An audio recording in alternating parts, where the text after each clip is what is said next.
Welcome to Boxing During Dinner, and I'm back in Miami. I was a few days in Vegas for the big fight between DeAndre Lattimore and Carlos Quintan. Oh wait, no, that's not the fight. It was Mayweather and Cotto. But I miss Miami because I miss Randazzo's cooking. Mark Randazzo over here. Mark, what did you cook today? This is amazing. Well, this is my Italian version of vacca fritta. Since we're in Miami, I kind of stick to the Italian classics. But my grandmother did a dish similar to this, and I said one day, you know what? That's vacca fritta, you know. So I just started calling it vacca fritta with the Italian. I heard there's a few Cubans here in Miami. There's a couple of Cubans that stop in from here and there. Yeah. We do have a few. There's a Cuban American behind the camera and one sitting here. So I'm a Cuban. I love vacca fritta. It's my favorite. I'm a Cuban by adoption and by injection. Not by injection. That sounded wrong. My connection. I meant my connection. My wife's Cuban. That didn't sound so, right. dude. I mean, I can't. I feel like standing up and giving you a standing ovation for this. I started eating it. I'll be eating it during the show and afterward, but this is out of hand. Thank you. Here I got some homemade cavatelli. Oh yeah, we're missing the cavatelli. Ricotta cavatelli. They're made with flour, ricotta, a little egg. It's a very traditional Italian American dish, but it's kind of one of those dishes you don't see a lot. It's not very popular, but it's delicious. I'm sure you're gonna love it.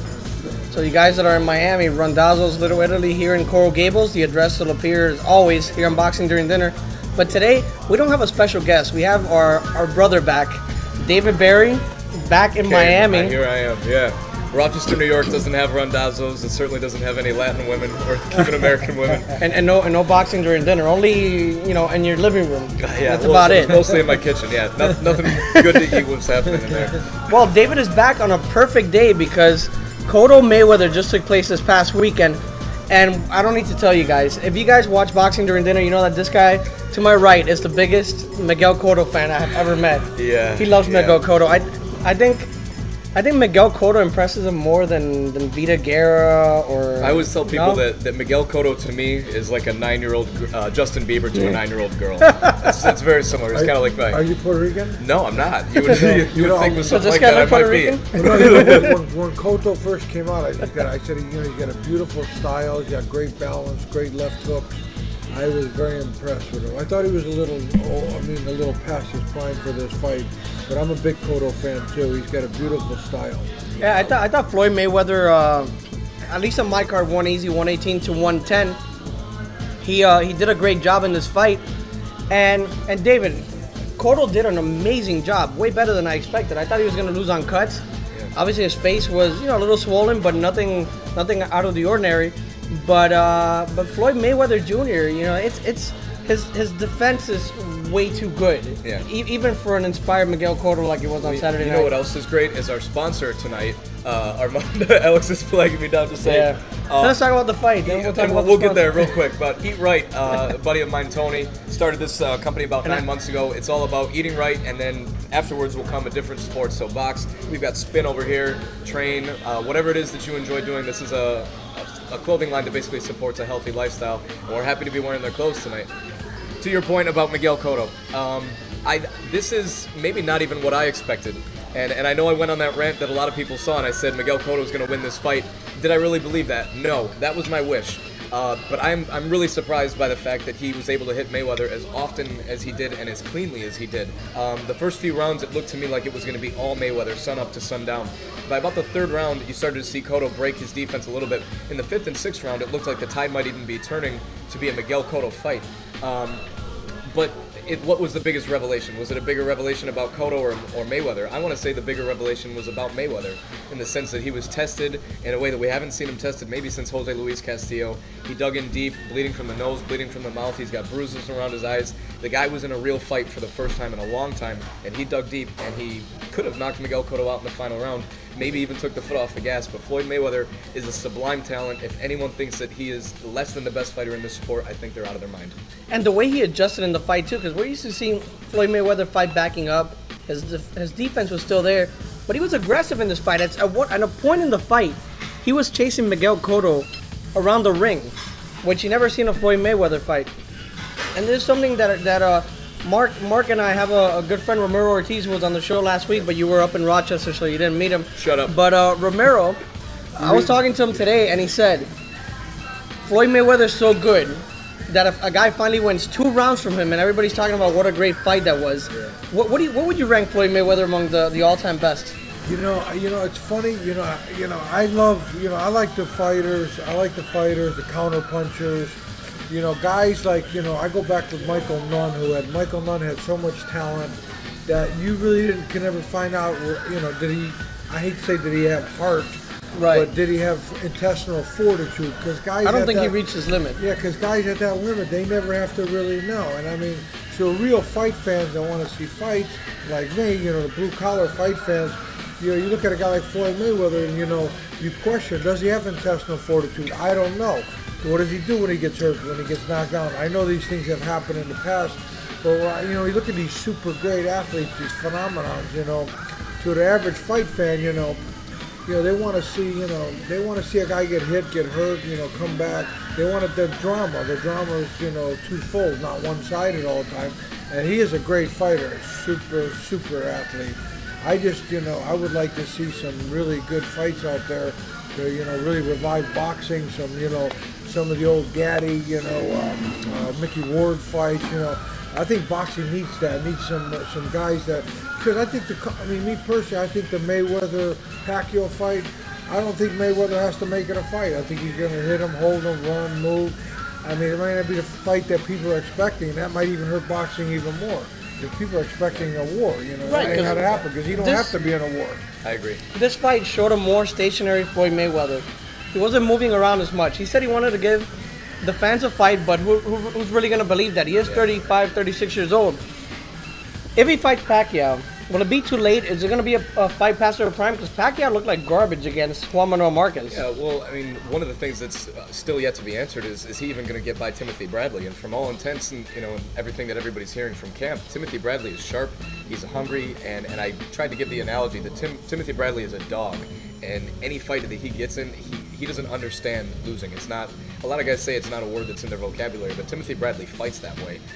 I have a hard time thinking that Manny Pacquiao is going to have an easy night. And to Mark's point, is that even a fight that's going to be worth seeing, Mayweather-Pacquiao? I think that we saw in the ring on Saturday night the biggest challenge that Floyd Mayweather would face from here on out in the rest of his career. I don't believe that Pacquiao has a style to beat Mayweather. I disagree with you, just not on Pacquiao. And maybe Mayweather doesn't do this. Maybe he stays at 154, even 147, and is content fighting guys there, or maybe he just retires. But I think a fight between him and Sergio Martinez, this is the toughest fight out there for him. Tougher than a Pacquiao fight. Because I think he walks through Pacquiao. But I think Sergio Martinez fights his style similar to a Roy Jones when he was in his prime. Maybe not as effective because he is in his late 30s. But Sergio Martinez, he hits harder at the weight he's in now. He's a strong guy, always in shape, and he would be a test because he's bigger as well. If Floyd Mayweather goes up to 160, beats Sergio Martinez for the WBC middleweight title, I don't even know if he still has it because Chavez is a champion, everybody's a champion.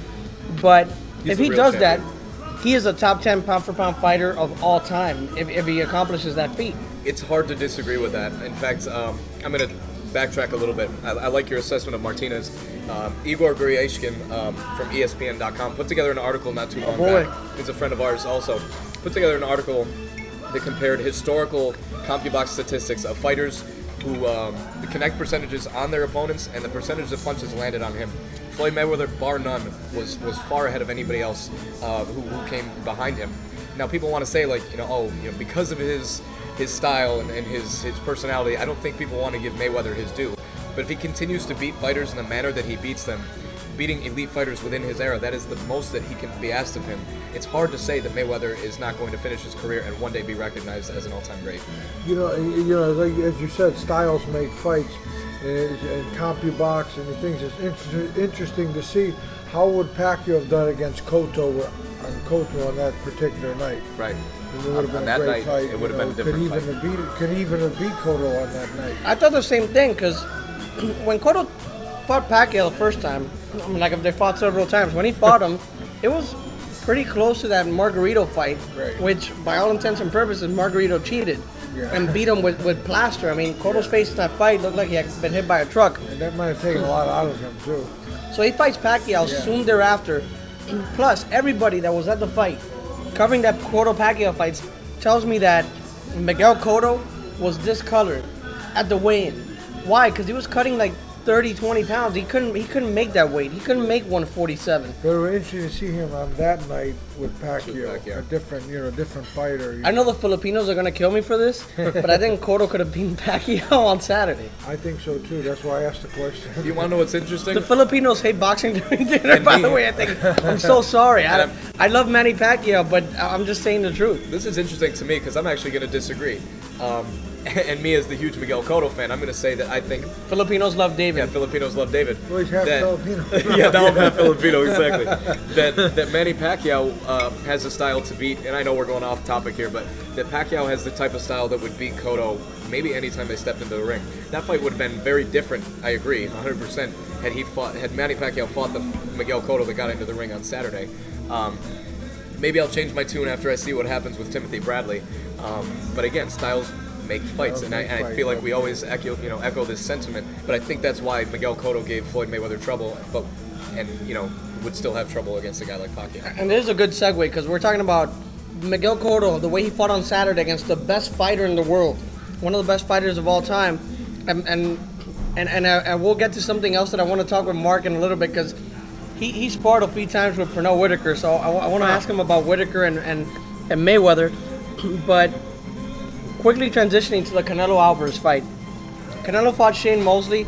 As I said on Boxing During Dinner when I filmed in Vegas, I said that Shane Mosley at the press conference looked like a shot fighter. He kept on calling the WBC the ABC. He was slurring his speech. Shane Mosley should not have been fighting that night. Now, which way do you go, David? Because this is what I struggle with. Do you say, hey, you know what, props to Canelo because he did exactly what he had to do? Or do you say he just beat another fighter that was fed to him? I made a prediction on Saturday that Floyd Mayweather would win by unanimous decision and that Canelo would knock out Mosley in the 7th round. That didn't happen. But my wish was that Cotto would win by knockout and that Mosley would retire before the bell rang. Canelo was served a body bag on Saturday night. Shane Mosley, on the rare occasion that he did throw a right hand, had no pop in it, no snap. Canelo Alvarez, and I'm sorry to say, is still a hype machine. He is much improved, and I'll give him that much. But at 21 years of age, he should have done a lot better against the person that was in the ring across from him. Forget that it was Shane Mosley's name. The type of fighter who was across from him didn't put up any kind of a fight. Now the fact that he didn't knock out Mosley, does that tell you that Canelo has no power? Because everybody was telling me, at least Mosley came to fight. But against Manny Pacquiao, Mosley was knocked out like in the 4th or 5th round when he got dropped. Yeah, I think it was the 3rd round. Pacquiao, I think, carried him throughout the whole fight. They were hugging and almost kissing during the whole fight. I almost had to tell like the kids next to me to not watch. It was like a freaking porno.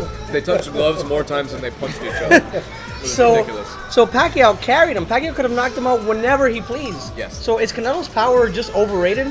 No, I think his boxing skill is overrated at this point. Pacquiao is far more of a volume puncher than Canelo is, but Canelo definitely has the one-punch power that I don't think Pacquiao really has. I think Pacquiao's power comes from his speed. But this is the question: one punch power against who?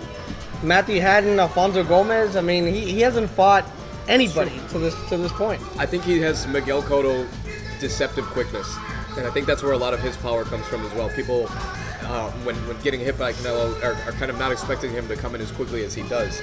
I find him kind of slow actually, and the way he looked on. We're disagreeing on everything tonight, by the way. I love that. I love that David's back. The fact that he looked the way he did, and I'm not taking anything away from the kid. The kid's a good fighter because a crappy fighter would not have beaten Shane Mosley at 50. But he beat Shane Mosley and he beat all these other guys.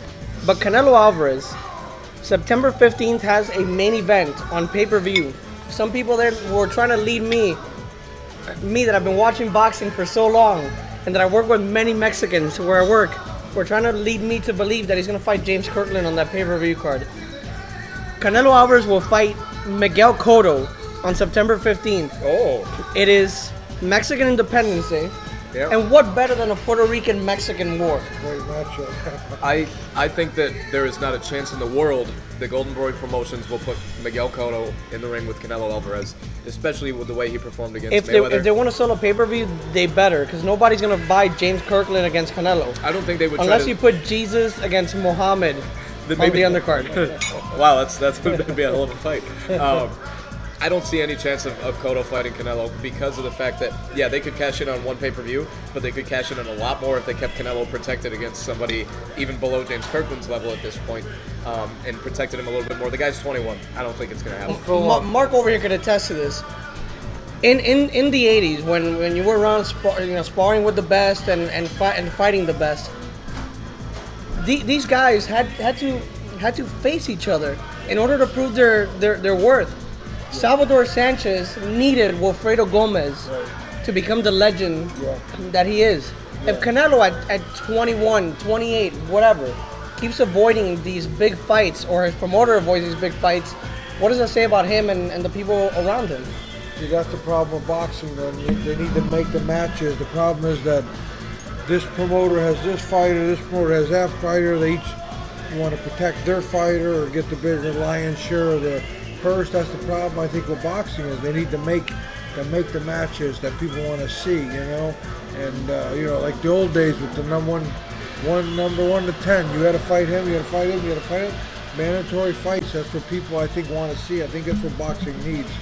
It's some kind of regulation where they make people, force people to make these fights. And we're never having this conversation. I agree 100%. And before we get away from Canelo and start wrapping things up, Canelo against Cotto, what would you think would happen in that fight? I think Miguel Cotto would beat him easily if he can get up for the challenge the way that he did against Mayweather. I think there's an argument to be made that if Miguel Cotto doesn't have the right challenge in front of him, that he might not get up for the task at this point. He's fought the two greatest fighters in the sport. He avenged a loss against Margarito.